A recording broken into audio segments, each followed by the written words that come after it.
You might like it.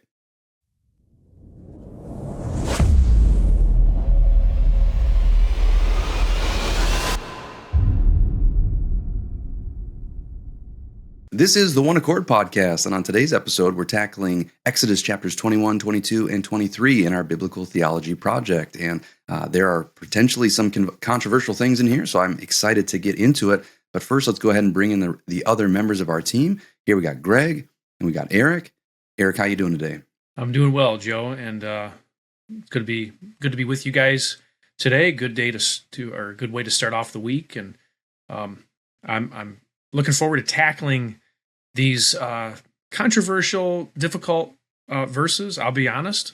If you're watching this, these are not really simple and straightforward verses. At least not all of them are. So bear with us as we get through this. Yeah, bear with us. So, well, at least Eric's going to be honest. Greg, how are you? Are you going to be honest today as well? I'm still deciding if I'm going to be honest. I'm doing well. Technology issues on my end, but doing well. I'm not sure if these verses lack the quality of being straightforward. I think it's more difficult how we apply them and how we, probably how we apply them to our lives rather than whether or not they're clear and straightforward. So, I'm more interested in tackling you and Eric than tackling the text. That comes up from time to time. I think that would finally put a big smile on your face if you could tackle us and put us in a headlock or something. Oh, my goodness. You have no idea. I'm not sure that you would enjoy anything more than getting us to tap out or something. So maybe one of these days. We're coming up on our 100th episode. Maybe we could do a 100th episode really? spectacular where you try in and the gym episode literally squeeze my head off of my body or something. That, my friend, would be excellent. Yeah, for you. I don't really want to do that, but you might like it. Maybe. Well, unless you guys got anything else, we can get right to it. You got anybody? All right, well, let's get to it. Exodus chapter 21. Now these are the ordinances which you are to set before them. If you buy a Hebrew slave, he shall serve for 6 years. But on the 7th, he shall go out as a free man without payment. If he comes alone, he shall go out alone. And if he is the husband of a wife, then his wife shall go out with him. If his master gives him a wife, and she bears him sons or daughters, the wife and her children shall belong to her master, and he shall go out alone. But if the slave plainly says, I love my master, my wife, and my children, I will not go out as a free man, then his master shall bring him to God, then he shall bring him to the door or the doorpost. As his master shall pierce his ear with an awl, and he shall serve him permanently. If a man sells his daughter as a female slave, she is not to go free as the male slaves do. If she is displeasing in the eyes of her master, who designated her for himself, then he shall let her be redeemed. He does not have authority to sell her to a foreign people because of his unfairness to her. If he designates her for his son, he shall deal with her according to the custom of daughters. If he takes to himself another woman, he may not reduce her food, her clothing, or her conjugal rights. If he will not do these 3 things for her, then she shall go out for nothing without payment of money. He who strikes a man so that he dies shall surely be put to death. But if he did not lie in wait for him, but God let him fall into his hand, then I will appoint you a place to which he may flee. If, however, a man acts presumptuously toward his neighbor, so as to kill him craftily, you are to take him even from my altar, that he may die. He who strikes his father or his mother shall surely be put to death. He who kidnaps a man, whether he sells him or he is found in his possession, shall surely be put to death. He who curses his father or his mother shall surely be put to death. If men have a quarrel, and one strikes the other with a stone, or with his fist, and he does not die but remains in bed, if he gets up and walks around outside on his staff, then he who struck him shall go unpunished. He shall only pay for his loss of time, and shall take care of him until he is completely healed. If a man strikes his male or female slave with a rod, and he dies at his hand, he shall be punished. If, however, he survives a day or two, no vengeance shall be taken, for he is his property. If men struggle with each other and strike a woman with child so that she gives birth prematurely, yet there is no injury, he shall surely be fined as the woman's husband may demand of him, and he shall pay as the judges decide. But if there is any further injury, then you shall appoint as a penalty life for life, eye for eye, tooth for tooth, hand for hand, foot for foot, burn for burn, wound for wound, bruise for bruise. If a man strikes the eye of his male or female slave and destroys it, he shall let him go free on account of his eye. And if he knocks out a tooth of his male or female slave, he shall let him go free on account of his tooth. If an ox gores a man or a woman to death, the ox shall surely be stoned, and its flesh shall not be eaten, but the owner of the ox shall go unpunished. If, however, an ox was previously in the habit of goring, and its owner has been warned, yet he does not confine it, and it kills a man or a woman, the ox shall be stoned, and its owner also shall be put to death. If a ransom is demanded of him, then he shall give for the redemption of his life whatever is demanded of him. Whether it gores a son or a daughter, it shall be done to him according to the same rule. If the ox gores a male or female slave, the owner shall give his or her master 30 shekels of silver, and the ox shall be stoned. If a man opens a pit or digs a pit and does not cover it over, and an ox or donkey falls into it, the owner of the pit shall make restitution. He shall give money to its owner, and the dead animal shall become his. If one man's ox hurts another's so that it dies, then they shall sell the live ox and divide its price equally. And also they shall divide the dead ox. Or if it is known that the ox was previously in the habit of goring, yet its owner has not confined it, he shall surely pay ox for ox, and the dead animal shall become his. Well, guys, in our last episode, we talked about Exodus chapter 20. We talked about the 10 Commandments. I know that I've heard it said before that the 10 Commandments are essentially the foundation or the summation of the rest of the law. Do you guys see any evidence that kind of as we continue on with Exodus 21, these new laws that are here, are these just variations of the 10 Commandments? Are these kind of applying on a case-by-case basis, the same substance of the 10 Commandments? Or are these going beyond and are something different? How do you read it? How do you understand these things? Well, I do think that there is evidence that that the rest of the law after the 10 Commandments is sort of connected to the 10 Commandments, the 10 Commandments being like the foundation. For example, in Exodus 20:13, God said, "You shall not murder." Then Exodus 21 goes on to explain what murder is and is not. So it seems like these laws in Exodus 21, some of the laws in Exodus 21, they elaborate on what Exodus 20:13 means. So it expounds on the original commandment. Exodus 21:15 says, "You shall not steal," and later in Exodus 22, laws are given regarding theft and property rights. So these laws on theft and property rights, they expound on the original law in the 10 Commandments. So the 10 Commandments, they do seem to be the foundation of the law, and the rest of the law builds on that foundation. But, a big but, it's important to note that the 10 Commandments are moral in nature, and without giving anything away, actually we can even know this from the text we're going to be covering today. Not all the laws God gave Israel are what I call moral laws. For example, the laws about celebrating the 3 annual feasts in Exodus 23:14 through 17, they seem to be ceremonial in nature, not specifically moral. So it may be that the 10 Commandments sum up the moral law, but I think it's going too far to say that they sum up the entirety of the law, and that's going to become clearer the further into the law we go. So you're saying there's not a summation of things like hand washing or other types of things that are not morally related. I just want to make sure I'm understanding your point. Greg, you kind of, I don't know if that was a grimace or whatever, but you seem to maybe not to agree with that. Well, no, it's not that I don't agree with it. Actually, I do agree with it, which is confusing to me. I'm confused that I agree with Erica. I thought it was your position, and please don't hear me wanting to rehash the 10 Commandments, but I thought it was your position that the Sabbath, which is one of the 10 Commandments, wasn't a moral issue. That it was a that you seem, unless I'm misunderstanding, you seem inconsistent, because I agree that, and maybe I don't even necessarily like the word moral, because moral seems to dictate our ethics, but are you arguing now that honoring the Sabbath, remembering the Sabbath to keep it holy is based upon a moral foundation rather than some sort of religious ceremonial foundation? Because I thought that was your argument as we had this conversation prior.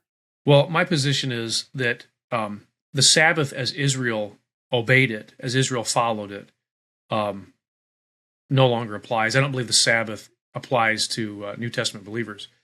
But we've discussed before, too, that there are certain aspects of the Sabbath that are moral in nature. Like, for example, well, I don't know if we're allowed to talk about these things, but because we're getting ahead. At worst, you risk a demerit, which, as we've established, doesn't mean a thing. Is really meaningless. Yeah. Okay. Well, yeah. So I think that the Sabbath, simply taking a rest on the seventh day specifically, is not a moral thing. But I think there are other aspects of the Sabbath, like that are mentioned in, for example, Isaiah 58, and in other texts, that tell me there was more to the Sabbath than just not doing anything, or at least resting. But I think the Sabbath, the way that Israel followed it, is not applicable for New Testament believers. That wasn't my question, though. I don't believe that I believe the Sabbath is ceremonial. Yes, I do believe. Okay, so then that creates a conflict in your, at least as I understand your position. If this commandment is ceremonial, yet the 10 commandments are moral, how can those seem like mutually exclusive to me? No, like I said, I've said in previous episodes, I think when we talked about the Sabbath specifically, I said that the Sabbath is the exception in the 10 commandments. I think that all the 10 commandments, the other 9 are moral. They apply in some sense to us. We're not under them the way that Israel was, but they do apply still. But I think that the Sabbath is ceremonial. I think that's the way Paul treated it. In, for example, Colossians 2:16. And so I think, when I say the 10 commandments, I'm talking about the 9 commandments. Well, I'm talking, but I would say this too, that there were certain aspects of the Sabbath that went beyond, just resting. So okay. I don't know how deep you want to get into this now. And we probably shouldn't. That when you made that claim, and a claim that I don't necessarily disagree with on its face, it seemed to be contradictory. But anyways, that's a fair question. I totally get why you would ask that. Yeah. So two demerits for Eric for Isaiah 58 and Colossians reference, but so we'll keep those. But Greg, I'll catch up. Don't worry. I think you're way ahead in the demerits anyway. Last episode alone, you really racked them up.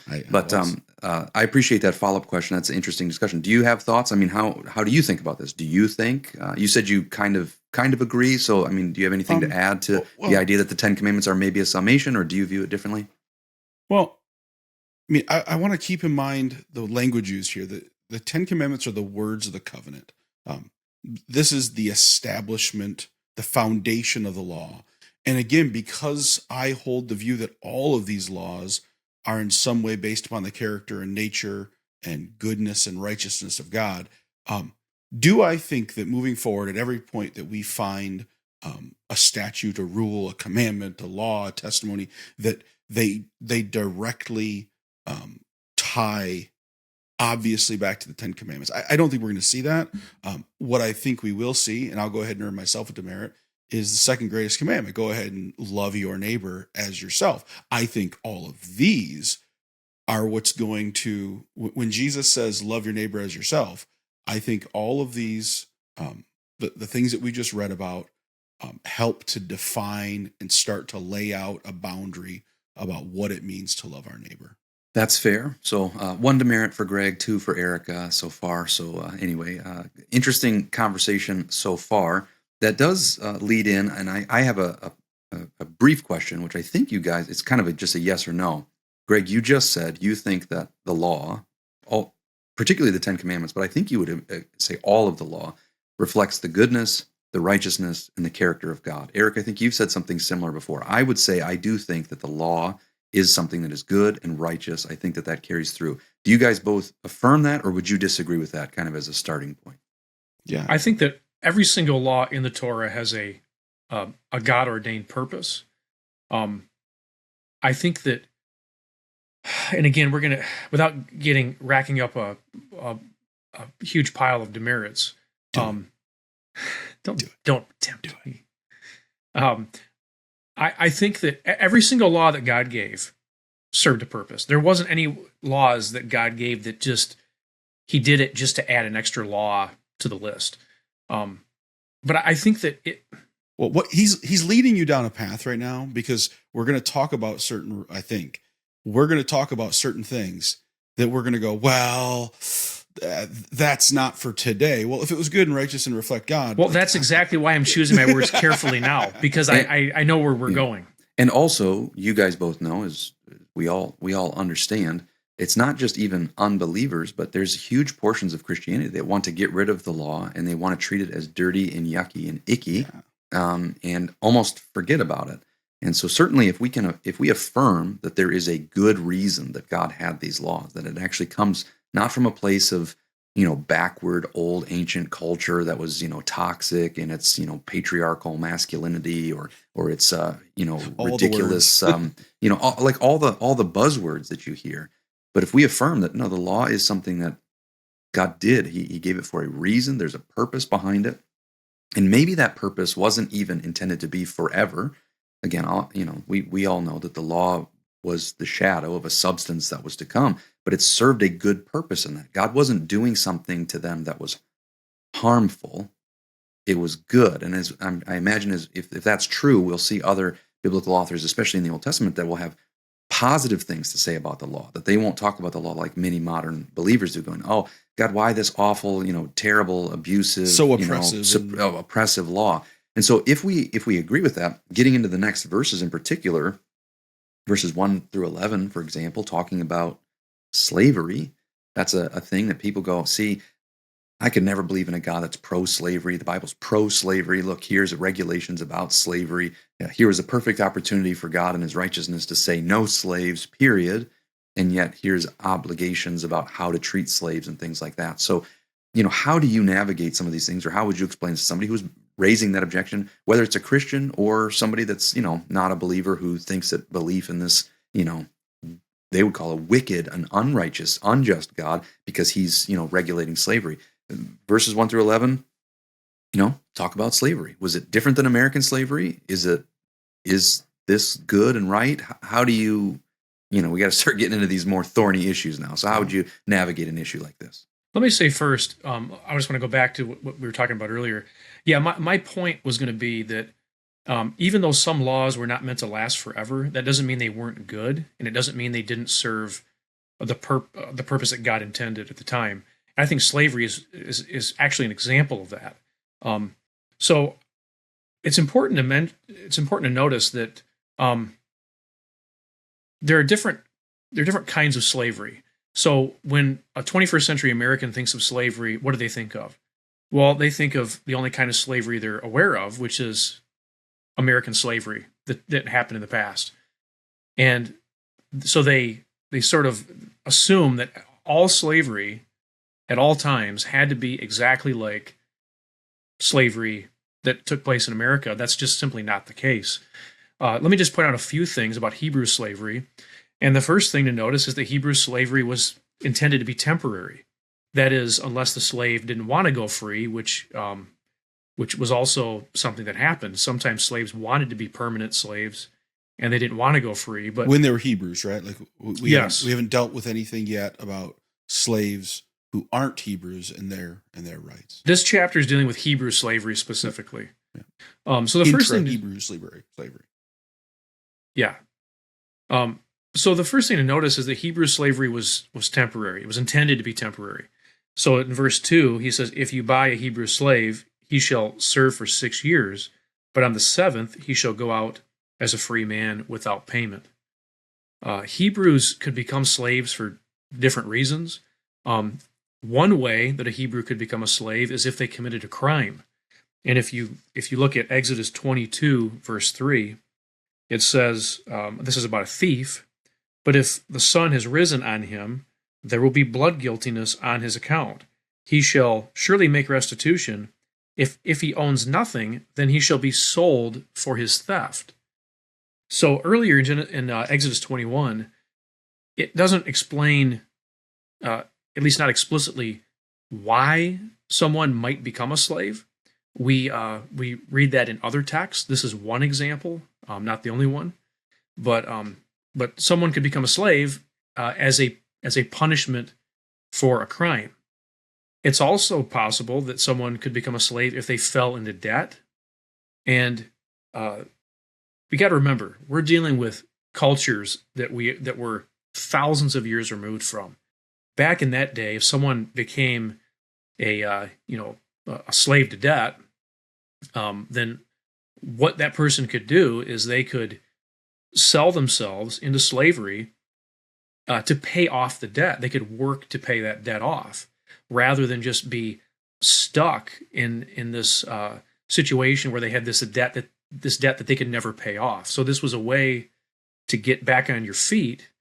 And again, in an ancient culture like that, that was one of the ways that you did that. You couldn't just, it's not like in America where, you just be enslaved to a credit card instead. It's Yeah. much better. Well, it's a lot different though. It's a lot different because, slavery back then in ancient times was different than, like credit card slavery. I'm not saying credit card slavery is a good thing, but I think there's a vast difference there. I also like to say, unlike American slaves, Hebrew slaves actually had rights. For example, in Exodus 21, 26 and 27, it says, if a man strikes the eye of his male or female slave, both male and female slaves had rights, and destroys it, he shall let him go free on account of his eye. And if he knocks out a tooth of his male or female slave, he shall let him go free on account of his tooth. So an Israelite man who owned a Hebrew slave was not allowed to treat the slave any way that he wanted to, because Hebrew slaves did have rights. And even though they were, in one sense they were property, it was like, the intention was that the slave would eventually, go free after he either, repaid the person for stealing from him, or whether he, paid off his debt. So my point is just simply that, when you read the word slave in the Bible, people just almost immediately assume, without reading anything in the context, that this is identical to the slavery that took place in America that we're all familiar with. Because, in history class, all we ever talked about was slavery and almost nothing else. So I just want people to be aware that biblical slavery is not identical to American slavery. Certainly, based on a lot of the things you're highlighting, there are certainly more differences than that, but I appreciate your overview. American slavery, as we know it, that happened in this country in the past, couldn't have existed if it followed this law. Yeah, based upon verse 16 of this chapter that we just read, right? Yeah, the people that were being kidnapped, they would have just put the slave traders to death, and they would be like, well, these people that you kidnapped should go home and be free. They didn't do anything to become slaves. And for people who were actually slaves, if you mistreated them, like our American history is filled with people just being terribly, terribly abused, that would have been a ticket to freedom. If they treated you well, you would have been free after serving for 6 years. Think about that. If someone accumulates some huge debt that they could never pay, this is say you'll be debt free in 6 years if you work. And so if you owe a huge, vast sum of money, you're being compensated for your labor, and then you get your freedom at the end of that. If you were a criminal, there's not a lot about prisons. There are certain crimes that you get put to death for, but there's other ones that you can work off. And so it's interesting to see, our prison system doesn't really seem to. There's a lot of problems with it. Maybe it works sometimes, but there's a lot of problems to it. And you take criminals and you cage them together and you treat them like animals, and then you release them back into society at some point. This was, if someone's caught, they've done something that's work. They go and they work, and they become incorporated to another, fruitful Hebrew family. So there's a lot of differences. You might not still like it. That's okay. But to think that this is the same as American slavery is certainly no. They're nothing at all the same. And so if we want to evaluate this, we have to evaluate it not through the historical lens of what we know as modern 21st century Americans who, understand that American slavery was a terrible, terrible thing. This is a very different thing. So we need to take it at least on its own terms. Greg, what thoughts or observations do you have to add? Yeah, I think I agree with everything you guys have just said, and which will lead me to make a conclusion that you guys haven't endorsed. You may not endorse. I don't rule this out. What I read here, I don't rule this out as still today a good way to do something, or even a better way to do something than we may be doing it now. As I read this, I go, wow, I see a lot of better things or good things going on here, as compared to what we may know. And so, while I agree, God was only prescribing this to these people at this time, I don't think that this would be on its face a bad way to do it today. Well, many modern people disagree with that. They want to Yeah. accumulate debt and then never repay it. But if you are the type of person who wants to pay your debts and somehow you found yourself in a situation that was awful, to go, you can't get out from underneath it. If I had to choose between either just being thrown in jail for that, like a debtor's prison, or going and either working for the person that I owe money to and just saying, I'm going to work for you as hard as I can for 6 years, and then at the end of it, we're going to be square. I would appreciate that better. So, I do think that the statement that you're making certainly could be controversial to some, but I do think that that there is good principle and righteous principle behind this, and there is good protection. Again, if somebody's abusing you or whatever else, like you want to start beating me because I owe you money, well, that's a ticket to freedom. Like, you don't get to do that. Now, is it saying you should beat people? No, but it's also saying, yes, male or female, you start to abuse these people and not treat them like fellow countrymen, they're not going to stay with you anymore. Now they go free. That does seem like a type of a system that, again, at least appeals to something in me that I go, you know what? Certainly kidnapping people and forcing them into slavery and keeping them for slavery forever is awful. We should all reject that. And so if anybody wants to say, Greg said this is good, that means he's pro-slave. That's not what you're saying. You're not hearing me. Yeah. There is a principle behind this that is good in dealing with the brokenness of human societies as we know. Ideally, no one would be a slave. But if you get yourself in debt and can't pay it, then you might find yourself as a slave. Unfortunately, you won't find yourself as a slave forever. Unfortunately, you don't lose all your rights. And fortunately, there's a lot of benefits and protections. And it might be so good that you go, hey, listen, I'm happy being a slave for the rest of my life. And so stick that all through my ear, right? So, man, and I imagine this is true of every generation. We look back on generations past and we have this arrogance that says, however they did it isn't how we're doing it. And so aren't we so sophisticated and aren't they so backwards? We talked about this when we looked at the slavery in Egypt, right? Suddenly all the Egyptians are slaves and they owe Pharaoh, the king, 20%. Man, I'd be happy paying only 20% taxes. And if you want to slap the title slave on there, well, I suppose, if that's what their slavery looked like, it doesn't look that bad. And again, that has nothing to do with American chattel slavery. And so for anybody wanting to take me out of context, that's not what I'm saying. I'm saying that what I see in the Bible looks a whole lot better than what we're doing today in many, many ways. And I would probably be happy to go back to it.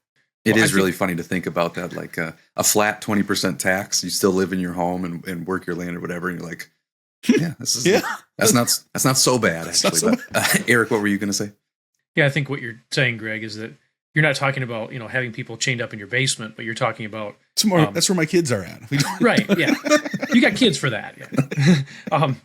But I think there's Greg is not being honest. See, we weren't sure if he was going to be honest or not. That is not an honest statement for anybody. I told you I wasn't going to be. But there are principles here that I think most certainly apply. Like, whatever you do, if you do something wrong, if you commit a crime, you should, in a sense, have to make restitution specifically for the crime you committed. If you steal from somebody, you should have to pay back what you stole. And if you can't, you serve. And if you can't, then you need to work it off. You need to work to pay that person back, and we'll find that not only do you have to pay them off, but as part of the punishment, you have to give them a little bit extra in some cases to kind of add a little bit of a sting. God could have ordained jails and prisons. He could have done all that.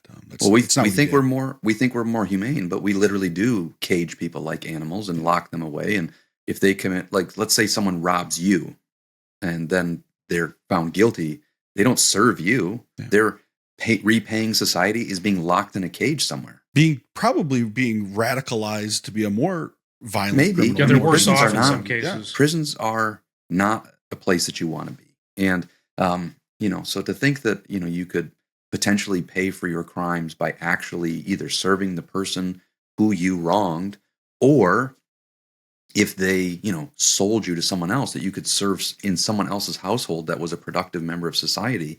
There are a lot of potential benefits to this if it was going well. Now, again, ideally nobody would ever be a slave, and I think that these laws are not.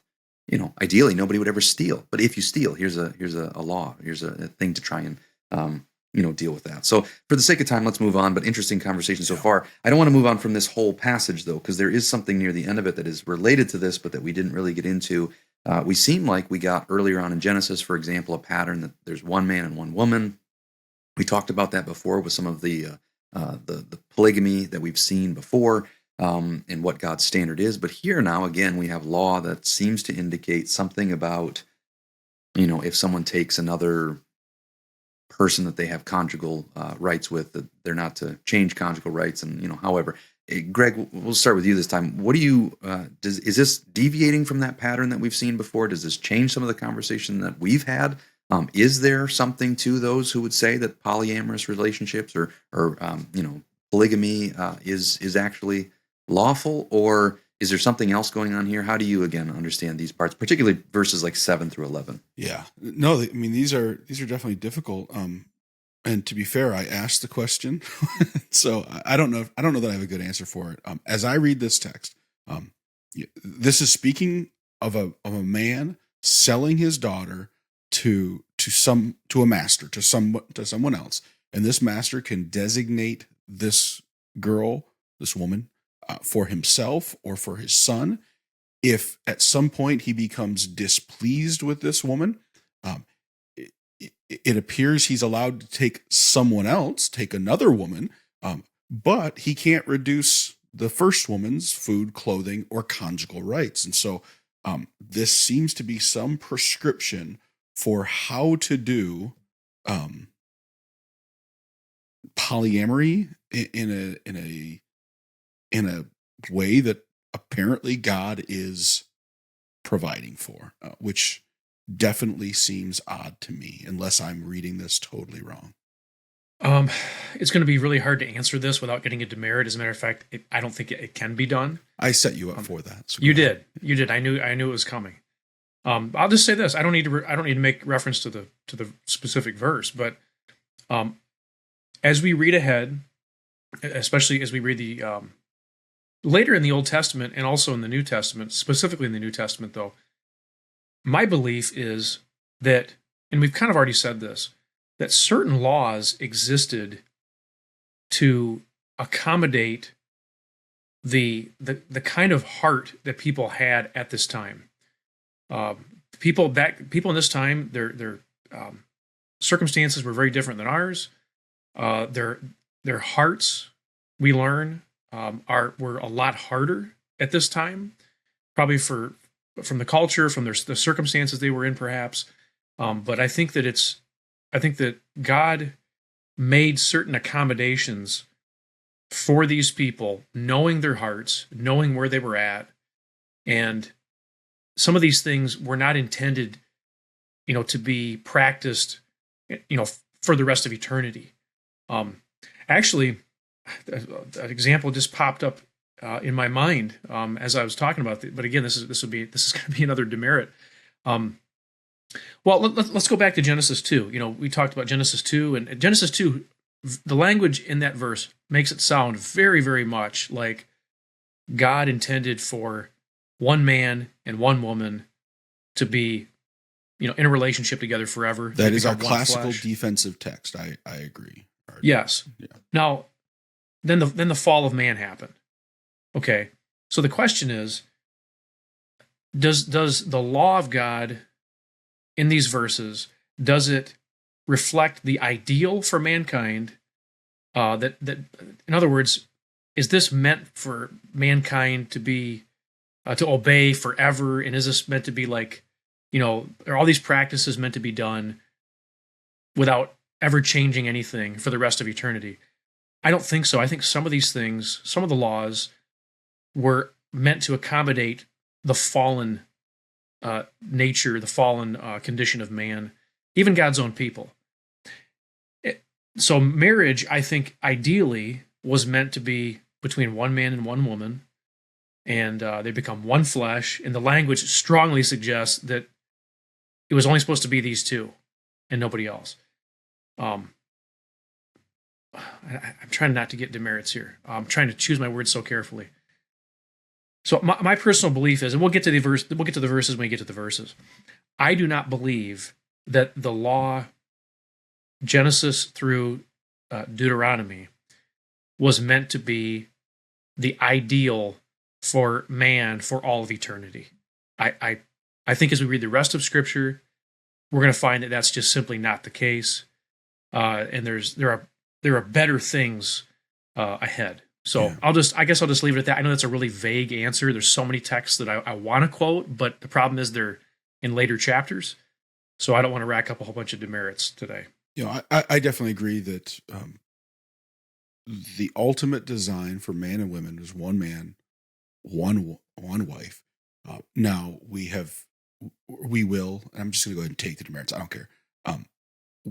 We will. We got to come up with a new system that actually is a punishment. Returns the threat to Greg because he's no longer fears. How about you demerits. make restitution for your demerits that you rack up? How about you let me make them and then we can talk about it? I'm not sure what triggers are allowed to be in place so that he can take another woman, but this seems like a law, a rule, a statute, an ordinance based upon some moral grounds. Now we would want to talk about, is this moral? Is this civil? Is this ceremonial? Sure doesn't seem ceremonial. So maybe, is it moral or is it a civil law? I don't know. But if I'm going to hold to the position that these laws express some aspect, the righteousness, the goodness, the holiness of God, I don't understand this one. And so do I have an answer? I don't have an answer, but I can say I don't understand it. Yeah. No, this is certainly, especially to our modern sensibilities, is very foreign, and it's not something that is easy to swallow, quite frankly. It is interesting. I know that a lot of the objections that I hear, patriarchal society, of course, people still think that about today, but they go, oh, these are just remnants of that. Women had no rights. This is such a masochistic, misogynistic, masochistic was the wrong word, but misogynistic, the Bible hates women and hates blah, blah, blah, and says all this stuff. I view this primarily as a law protecting women. That seems to be the intention of it. And I think of, again, not running ahead, but what we saw before with Jacob and Rachel and Leah. Jacob loved Rachel. He wasn't all that interested in Leah. He ended up with Leah. And he was in a culture where, again, it doesn't make sense to us, but he made a deal for Rachel. And he was given Leah instead. And, behold, it was Leah. We had that conversation. That's weird for us. It's strange. But then he still wanted Rachel. So then he got Rachel also. And now he has two wives. And one of them he likes more. He loves more. A law like this says you can't treat the other one poorly. Like you must continue to treat her well. And so it's an odd law for us because it's so foreign to our modern sensibilities. But again, if I'm hearing Eric's sentiment, it's an accommodation to some sort of culture like this. That makes sense. However, I would ask this question, and I don't always have answers for these. If God has a better standard, which it does seem like he does, and we all agree, there are verses that are coming that seem to hold a higher ideal, seem to get back to closer to what we saw in Genesis 2.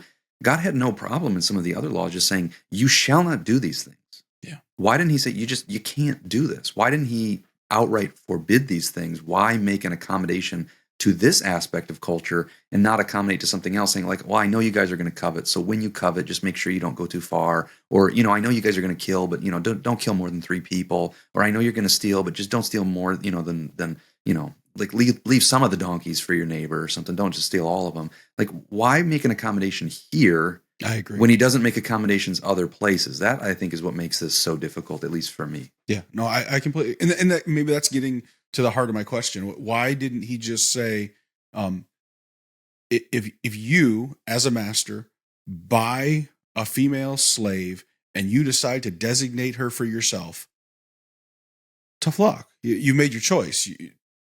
Unless now we can talk about, what statutes are in place regarding a path for divorce.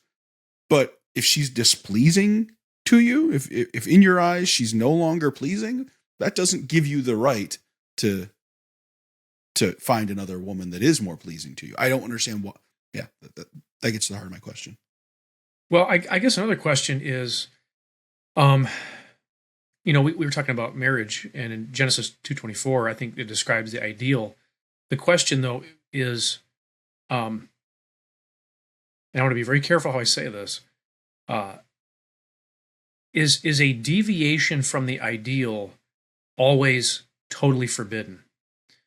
I don't necessarily think so, and not in every case. And I guess what I'm trying to say is, and this maybe will lead to our next question, is every crime or every, I don't even want to say a crime or a sin, but like, are there some things that even though they fall short of the ideal, does that make them necessarily wrong in every context? I'm not entirely sure that it does. For example, like, we're talking about slavery, among other things. And, is slavery the ideal? Well, no, I don't think it is. I'm glad that slavery in America doesn't exist anymore. But might it be in a culture in which there would have been no other way to pay off a debt, even though it deviates from the ideal? Is it wrong to permit it in certain circumstances? And I would say, no, I don't think it's wrong to permit it in certain circumstances if the benefits outweigh, the negative things that it brings along. I know I'm being really vague in this, and again, I'm being vague because I can't quote other certain passages that I want to quote, but I don't necessarily think that falling short of the ideal is necessarily wrong in every context. Yeah. So I do think that even our understanding of what the ideal is, I can't help that I'm influenced by modern ways of thinking. And to me, I was raised in an age and a time where the initial idea of arranged marriages was absolutely abhorrent to me, especially when I was a young man, and I'm looking for the woman that I'm interested in. The idea that someone would just designate a wife to me, whether it was my dad or somebody else, or for some political reasons or whatever else, I had no interest. As a parent now, arranged marriages don't seem as unappealing to me, to have some sort of influence in those. But again, I'm not trying to do that for my children. It's just you see things from a different perspective, and you're like, well, maybe what if we did have a little bit more influence in this whole process? And so I don't really know what the ideal is, and certainly my preferences shouldn't be the indicator. But to live in a culture where arranged marriages were a thing, where you could give someone a spouse. Again, I am at least appreciative that in that setting, why God didn't forbid that, I don't know. Was there a good reason for it? I can't necessarily judge it. But I would know that if I lived in a place where someone could be given, or arranged marriages were a thing, that was a natural part of the culture. It did happen from time to time, or even slavery happened the way that it's been described here. That there would be some protection for a wife or someone who becomes unloved and falls out of favor for whatever reason that might be, that they're not going to all of a sudden be mistreated like that. There does seem a need for a follow-up law, because otherwise, knowing human nature, someone gives you a wife and you're like, okay, well, we did the deal and we have this for whatever reason, but I don't really like her anymore. I bet she's real pleased that there's a law protecting her rights. And that kind of goes against the misogynistic narrative. I think that this is showing that there were not only white rights for slaves, but for women and for others, that this law was trying to protect vulnerable people in the society that might have been abused. So, Greg, you were about to say something else. I jumped in on you, so sorry about that. Oh, yeah, no, I forget. I just want to say, well, yeah, I'm ready to move on. Fair enough. Well, Eric, you said that might be a good lead into our next questions on this chapter, and so let's go ahead and move to that. Verses 12 to 36 deal with a lot of personal type injury stuff. what kinds of circumstances made a person guilty, and then what made them either innocent or less guilty? I think that's kind of getting to the question that you were talking about. Like, is everything? Well, I'll just leave it there. What factors contribute to being either innocent, guilty, or perhaps a more nebulous category of less guilty? Yeah, and I'll explain what I mean by less guilty. So unintentional crimes were not worthy of death. That is, they were not capital crimes. What your intentions were really made a lot of difference. In some cases, it made all the difference. For example, in Exodus 21, verses 12 through 14, it says, "He who strikes a man so that he dies shall surely be put to death. But if he did not lie in wait for him, but God let him fall into his hand, then I will appoint you a place to which he may flee," and we'll read about those places later on. "If, however, a man acts presumptuously toward his neighbor so as to kill him craftily, you are to take him even from my altar that he may die." So intentionality is what makes the difference. If a man kills another man intentionally, then he's committed a capital crime and he needs to be put to death. If the death was not intentional, then it's a different story. Then this man is allowed to flee from the angry relatives of the person that was killed. So intentionality, makes a really big difference. Another example is found in Exodus 21, verses 18 and 19, which says, "If men have a quarrel and one strikes the other with a stone or with his fist, and he does not die but remains in bed, if he gets up and walks around outside on a staff, then he who struck him shall go unpunished. He shall only pay for his loss of time and shall take care of him until he is completely healed." It's amazing how lazy people are with reading these verses and understanding them. I had someone years ago bring up, I think it was either this verse or the next one about if you beat somebody and they're lying in bed for a time, they said, "Boy, that just sounds so mean." Well, read it and give this some thought. What exactly is this saying? This is talking about how to determine the intention of a person.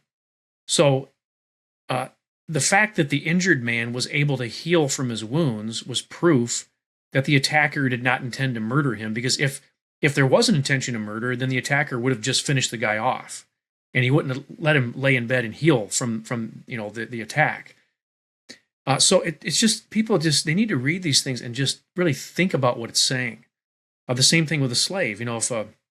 If a man beats a slave, and notice that neither of these passages say that it's permissible to attack and beat somebody. It's just saying if it happens. It doesn't give the circumstances for why it happened. It just simply says when it happens or if it happens. So you need to keep that in mind. Again, these individual verses are not meant to be standalone verses.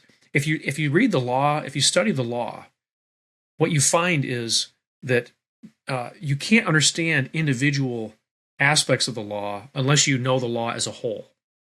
No individual verse usually explains itself. You have to read the other related verses, and then once you see the whole, then you can understand the individual parts. So that's really important to keep in mind. So again, when it says he lies in bed, it's showing you how to determine the intention of the attacker, how to determine the motive. So if the guy was allowed to heal, that's proof that there was no intention to murder. And notice that the attacker was still punished, but the punishment involved paying the wounded man for his loss of time and taking care of him until he was completely healed. How interesting it is that he says, okay, if you attack and you hurt somebody real bad, you have to take care of them until they're healed. So in a sense, the offender had to undo the damage he did. And I think this goes back to something we talked about earlier, making restitution. I think the punishment needs to fit the crime. If you wound somebody and that person can't work, well, what you need to do then is you need to pay for their loss of time, the time that they would have been able to spend working, and you need to help them heal so they can get back to work. So I think like we talked about today, our punishment, so many of the punishments in America do not at all fit the crime and really have nothing even to do with the crime. I think that's a big mistake. But in biblical law, the punishment had to fit the crime, and I think that just makes common sense. Yeah, I agree with Eric that much of what we're seeing here is about intent. I would actually want to add a couple more categories. So we have intent. Eric hit on, so I won't repeat. Extent. For example, if you quarrel with somebody else, like if you and I decide to get into a fist fight, I strike you. 100th episode spectacular. Excellent. I strike you with a stone, or I punch you in the face repeatedly. If you get up and walk around, hey man, we're good. I go unpunished, right? So there's, I mean, if we're quarreling, there's somebody's at fault here. So there's bad intent, regardless, on somebody's part. But whoever goes down, the person who puts them down, there's an extent measurement. If I strike my male or female slave with a rod and he dies, I've got a problem. If I strike my male or female slave, and this isn't talking about intent, and he's fine, hey, it's my property. I have apparently it's within my sovereignty in regards to that slave to strike that slave as long as they don't die. So there's extent. And then I see, I guess what I'll call culpability, or maybe some informed negligence, right? If you know that your ox is a mean old ox that wants to gore people, and you don't do something about that, it's not really intent necessarily. That's not really extent.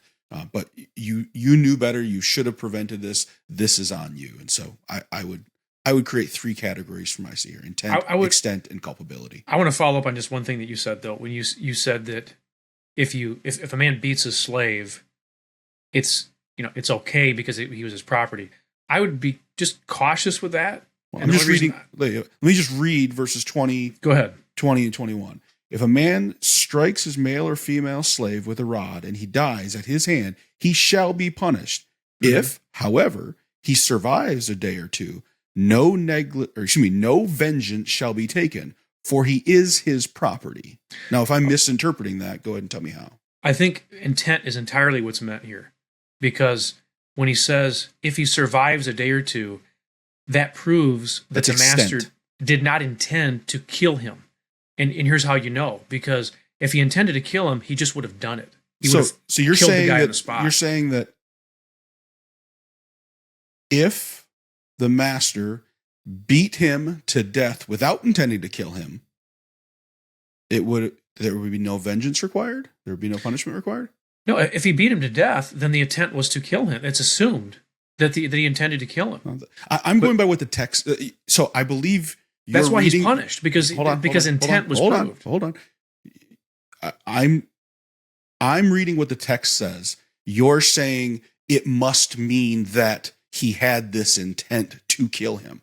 I don't see the text saying that if the guy dies, that means the master wanted to kill his slave. My guess is the master probably doesn't want to kill. Again, reading not American slavery, but what this says is if you strike your slave, doesn't talk about intent, and you kill them, you're going to be punished.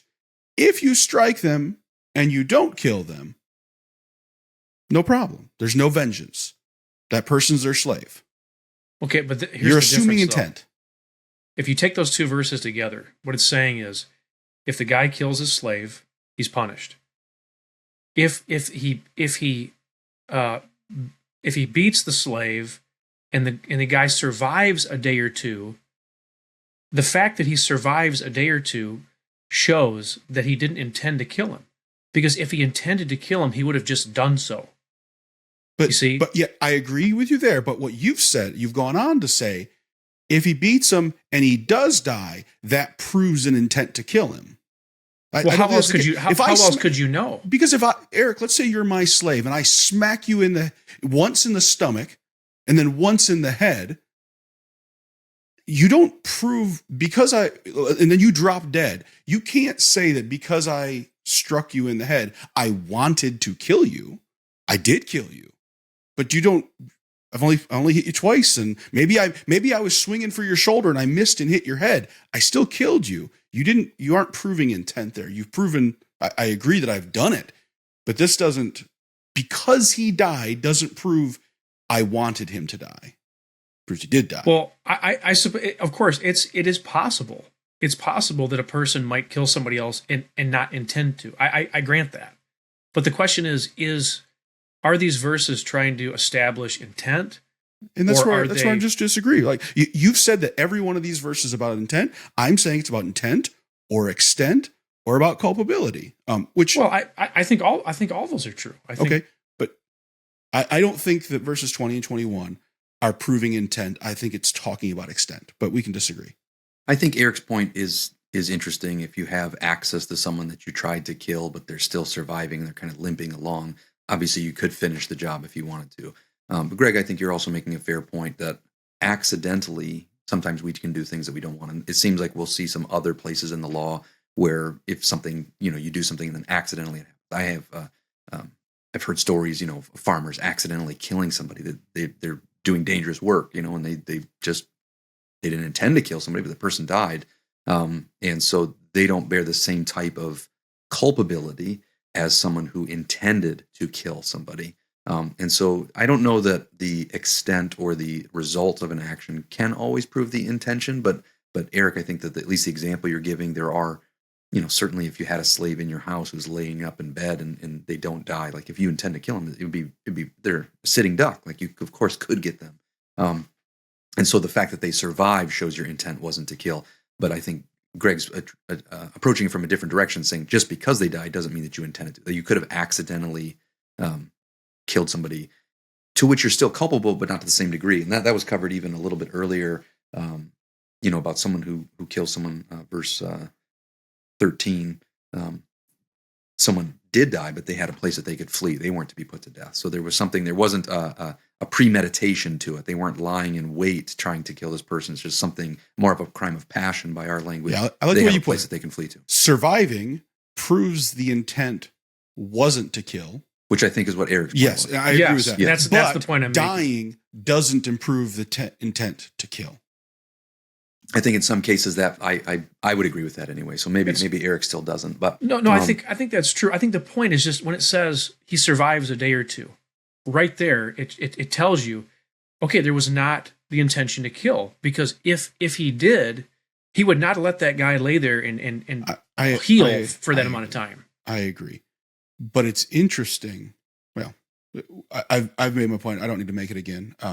I believe that this is about how far did you take it. You beat your slave lived. No punishment. He's your property. You're allowed to do that. Well, I think that's what it says. Again, but I would say though that, and this is the other part of this that I want to just slightly push back on. Just because you can doesn't mean you're allowed to, or just I should say this: just because you're not punished doesn't mean you should, or you're allowed to. Don't hear me say that. Yay, go beat your slaves so that they're only in bed for 2 days. Like, that's not what I'm saying. I'm saying that this says, if you choose to do this thing, which isn't ideal, which isn't great, probably shouldn't beat your slave, but there is no legal ramifications for me beating my slave if they're only laid up for a day or two. That's what this seems to say. Well, I remember I know you don't like that. Well, I know that's the language uncomfortable says, and it's odd. But I just want to make a point though. The language is saying if this happens. Okay, it's not saying do this. I just said that. And so I want our viewers it doesn't say go beat your slaves. Just don't beat them too hard. It says, so if you beat your slave and you go this far, there's vengeance. If you beat your slave and you only go this far, you're free to go. This part of the law, and I think many people do misinterpret that point, as this is a very important point. This is dealing with deviations from what people ought to have done. And so when you're starting to deal with punishments and restitutions and things, it's not saying, hey, yeah, go out and fight with people and just, don't kill them. It's saying, if you fight with somebody, here's what starts to happen. If you really injure somebody, maybe you have to deal with them. If you kill them, you might be killed. If you kill them accidentally, you might have to flee and go and live in some other place that's designated. But all of these things have consequences.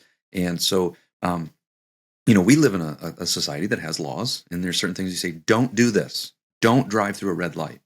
But if you do and you're caught, here's the punishment. If you drive through a red light and you hit someone else, there's a more severe punishment. If you drive through a red light and hit someone else and kill them, there's an even more severe punishment. And so sometimes people start to think like, oh, you're dealing with all these. Yeah, the societies that are dealing with people have to account for deviations from people doing the thing that is right. And so when they're saying here, yeah, if you beat your slave to death, there's going to be vengeance that's going to be drawn on you as a slave owner. It is absolutely not saying, hey, go beat your slaves as much as you want. That is, anybody who would interpret it that way is completely misunderstanding the intent.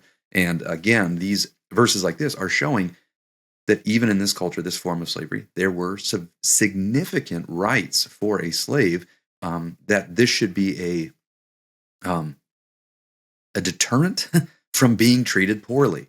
You should really think about it before you strike someone. And because other people think that, well, this is your property. You can do whatever you want to them. That's how American slavery was. And American slave owners were not punished. You killed a slave, you're like, well, that was their property. They could do whatever they want.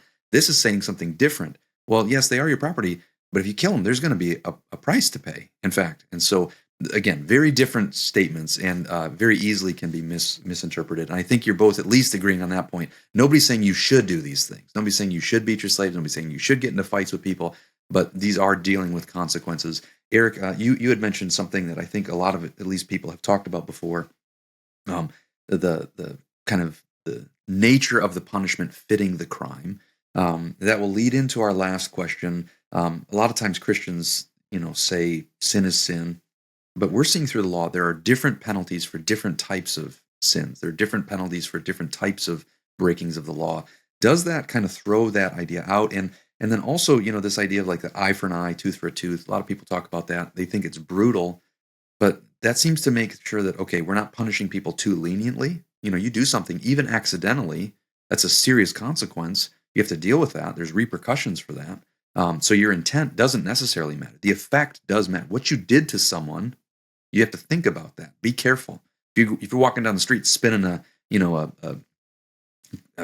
metal thing around like a chain or something, and you hit someone in the eye and they lose their eye, and you go, "Oh, I didn't mean to." Well, they're going to put your eye out. So don't walk down the street doing something foolish, and don't think about what could possibly be the consequences for reaction. However, it also places, I think, an extent saying you can't go beyond this. You knock out someone's eye, whether you do it on purpose or accidentally, they don't take both your eyes or put you to death for that. There is a dual nature, not going too far, but then not going far enough. Like we want to make sure that the penalty does actually fit the crime, but different penalties for different crimes seems to indicate that not all sin is sin, right? I mean, not everything's worthy of death. So anyway, it's kind of a convoluted way of asking the question. I'm trying to piece together a lot of the concepts you guys have already discussed. Is sin sin? Is that what the law is teaching? Or is there some variation? And does intent matter? Does extent matter? Does culpability, like all the categories Greg was bringing up, should we, as both New Testament believers and Old Testament believers, trying to understand the extent of the law and then how it might apply to how we would interpret that today, is there still effect of this? I hope that that's making some sense here. I think the statement sin is just essentially meaningless. I mean, well, all sin is sin means it's just that all sin is wrong. Well, of course, all sin is wrong. That's what makes it sin. But I think God's law makes it clear that some crimes or sins are more severe than others. There wasn't one punishment for all crime, for all sin. Some crimes were worthy of death, while others were not. If you stole something, you weren't put to death. You had to pay back what you stole and then some. If you murdered somebody, then you were to be killed to protect society. Because murder was just a very different thing than stealing. Both are wrong, absolutely, but one is more severe than the other. So I think, I'll be honest with you, I think the idea, when Christians say things like, well, all sin is the same, I think that's one of the most embarrassing things Christians can say. I mean, that's obviously not true. I mean, the law makes distinctions between sins, between crimes. I don't know why anyone would think that, except, there's one passage in the New Testament they're getting that from, and I think they're misinterpreting it. But if you read the law, you can't read the law and walk away thinking, you know what, I think all sins, all crimes are exactly the same. I mean, clearly they're not. So I speak kind of strongly about this, but I think it's fairly clear that sin is sin in the sense that all sin is wrong, But that most certainly does not mean that one sin is equally severe as as all the rest. Yeah, I'll definitely go ahead and deviate from that. And you said it's sin is meaningless. Sin is an embarrassment. I disagree with you. But on a nuanced position, I completely agree that temporally speaking, here and now, sins, crimes exist on a scale of more or less severe. Even in the sight of God, some sins have different consequences in your life. But what I think, when I want to use sin as sin, instead of using that to water down sins, I'm trying to use that term to elevate the heinousness of any sin, no matter how common it might be, no matter how generic. Oh, I told a white lie. That's not as bad, as murdering somebody. Well, I agree here and now, but all of those sins are an offense and an affront to God, and equally opening the door to your eternal damnation outside of the grace and forgiveness and the blood of Christ. And so when I want to say sin is sin, I want to look someone in the eye and say, listen, your sin is as foul as the next guy's sin. Sin is sinful. And so I don't think it's meaningless. I don't think it's foolish or absurd, as long as we're using that term in the right way, while acknowledging that the consequences of telling a white lie are probably not going to be the same, and probably shouldn't be the same here and now, as raping or murdering or any of these other things. So yeah, we aren't going to, it's my understanding as I read the scripture that those people who end up in hell aren't in some Dante-like hierarchy of this is a better hell and this is a worse hell. Hell is hell. They will experience the wrath of God. So repent and believe and turn to Christ. So in that regard, sin is sin, man. And you got to take that seriously. But yes, here and now, sins have different degrees, if you will. Well, I think, we're getting into the subject of hell. I do not at all agree that everyone will suffer the same in hell. There's no verse in the Bible that says such a thing. Matter of fact, the Bible actually says the opposite in many texts.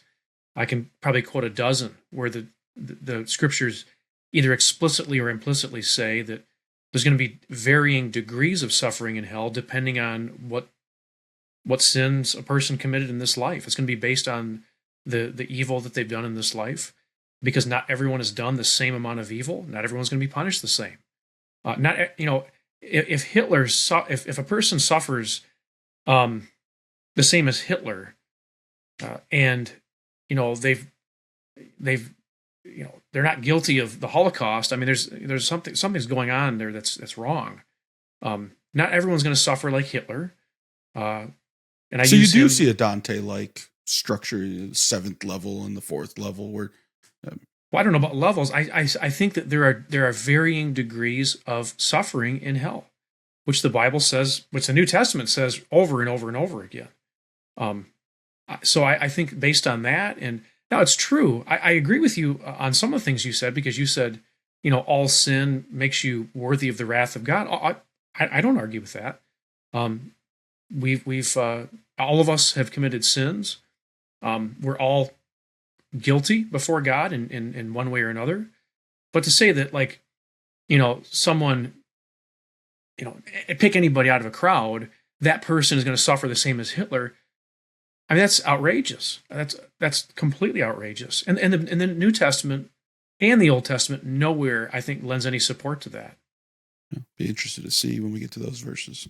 Well, we can keep those things in mind. Brothers, we might have been a bit too ambitious thinking we could get to 3 chapters today.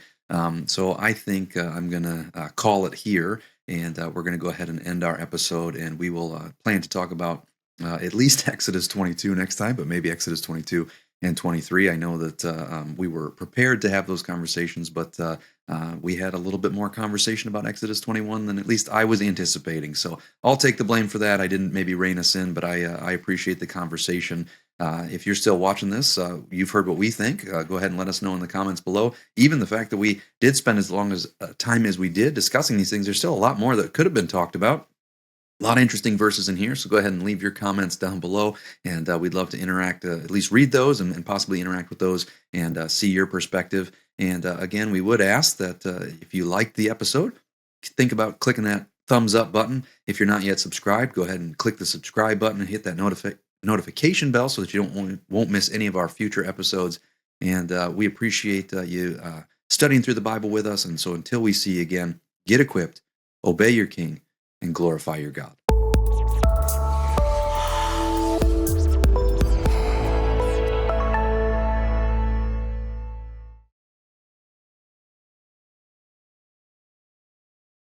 How about you make restitution for your demerits that you rack up?